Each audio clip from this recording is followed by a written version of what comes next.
তোমার আমার কবর যদি জাহান্নামের গর্ত হয়, ওই কবর বড় ভয়ঙ্কর। কবর বার করে ডাক দেয়, আনা বাইতুল জুলমা, আনা বাইতুল ওয়াহদা, আনা বাইতুত তুরাব।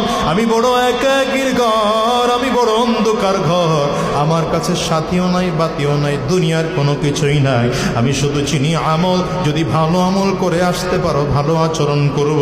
খবর বলে যদি ভালো আমল করে আসতে না পারো, আমি দুই দিকের মাটিগুলো একত্রিত হইয়া এত জোরে চাপ মারব,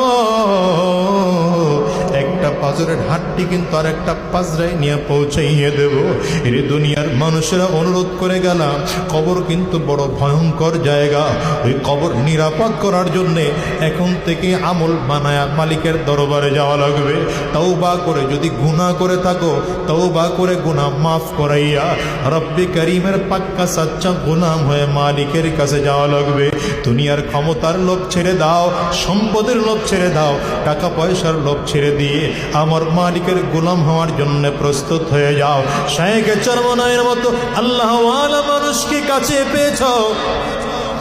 এই মানুষকে কাছে পাওয়ার পরে নিজের মন থেকে পাক্কা সাচ্চা তওবা করে নাও, আর মালিকরে বলো, মালিক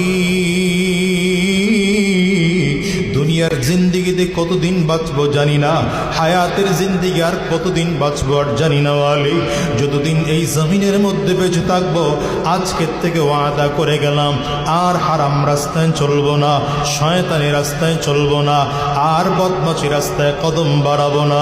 যতদিন মালিকের এই জমিনে বেঁচে থাকবো, আল্লাহর গোলামি করব। কারা কারা তৈয়ার আছো? দুইটা হাত উঁচা করে আমার মালিকের দেখাও। আওয়াজ করে চিৎকার করে ডাক দাও, আল্লাহ। জবান করে ডেকে বলো, আল্লাহ। চোখে পানি না আসলে কান্নার ভান ধরে ডেকে বলো, আল্লাহ। আরে আন-নাজরু ইলা ওয়াজহি রাসূলিল্লাহ। আবু বকর সিদ্দিকের কাছে সবচেয়ে প্রিয়, প্রথম নম্বর প্রিয় নবীজির চেহারার দিকে তাকিয়ে থাকা। লম্বা সময় বেহুশ হয়ে আছেন আবু বকর। হুশ নাই আবু বকর সিদ্দিক রাদিয়াল্লাহু আনহু। মা মাথার কাছে বসে তেল মালিশ করতেছেন, মাথায় পানি ঢালতেছেন। হঠাৎ করে হুশ ফিরে আসছে। মায়ের দিকে তাকিয়ে প্রথম শব্দ ছিল, মা বলো আমার নবী কেমন আছে? মা পেয়ালায় করে একটু দুধ নিয়ে আসছেন। বাবা প্রচন্ড রক্ত ঝরেছে।